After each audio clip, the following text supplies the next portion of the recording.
Breaking news. Welcome to Lafree's Concept TV. Here is the headlines.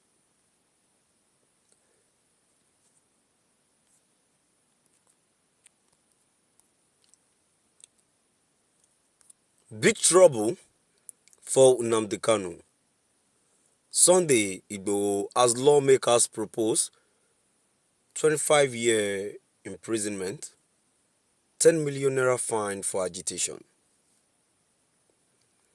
Big trouble for Nnamdi Kanu.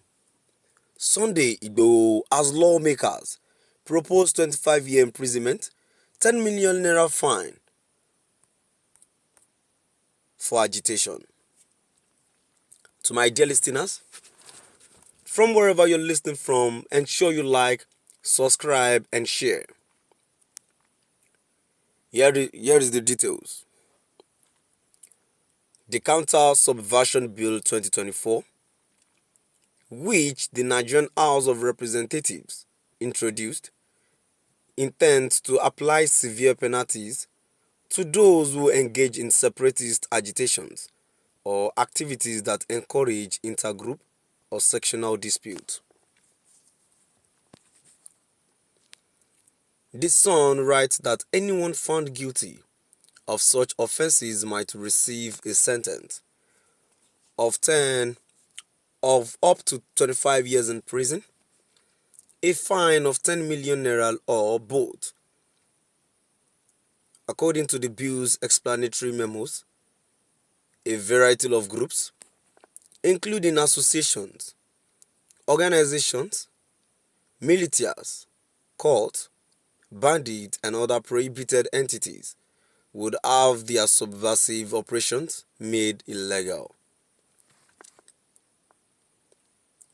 Both Sunday Igboho and Nnamdi Kanu, the head of the indigenous people of Biafra IPOB, have fought for the independence of Oduduwa, Yoruba and Biafra respectively.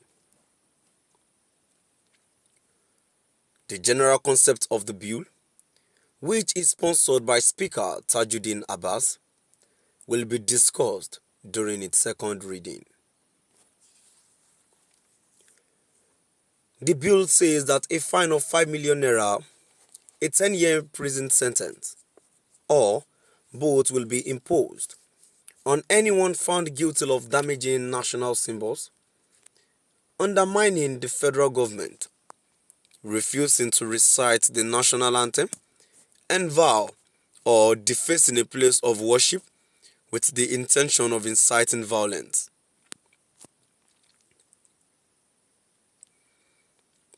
In the meantime, it stipulates that anyone found guilty of erecting an illegal roadblock, carrying out unapproved traffic duties, enforcing an illegitimate curfew, or planning an unlawful possession faces a fine of 2 million naira, 5 years in prison, or both. However, anyone found guilty of disparaging, defaming, humiliating, or bringing into discredit the leadership of a community, religion, lawful group, local government, state government, or federal government faces a fine of 4 million naira or a 2 years prison sentence under the terms of the bill. The proposed legislation also stipulates in sections 2, 5, 6, and 10 that anyone violating any of these provisions is guilty of an offense that carries a fine of 5 million naira, a 10-year prison sentence, or both, if the activity in question provokes conflict and violence that endangers Nigerians' cooperative existence, peace, and security. A person who forcefully takes over any place of worship, town hall, school, premises, public or private place, arena, or a similar place through duress, undue influence, subterfuge, or other similar activities, commits an offense and is liable on conviction to a fine of 5 million naira or imprisonment for a term of 10 years or both. A person who professes loyalty, pledges or agrees to belong to an organization that disregards the sovereignty of Nigeria commits an offense and is liable on conviction to a fine of 3 million naira or imprisonment for a term of 4 years or both.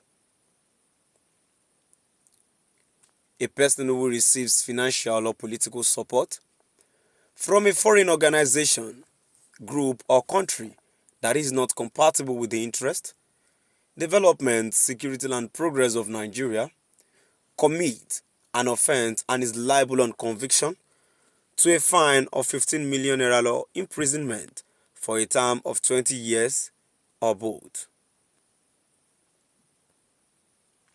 To my dear listeners, now we've come to the end of our today's news. To my dear listeners, and we say we are independent. Are we still in independence country? Whereby they do not want people to speak out their mind. People that are agitating. They do not want them to demand. They do not want people to make a request or whatsoever. Now they are threatening them of 10 years or 25 million naira fine, 10 million naira fine or 25 years imprisonment. And obviously they will do it. Let's take a look at them during the answers. Many are still in prison till now, and yet there is nothing where people can do about it. Because whatever these people say, they will definitely do it. So to my dear listeners, we are not independent. And now they are now putting it on Yoruba people and Biafra people that whenever they are trying to do any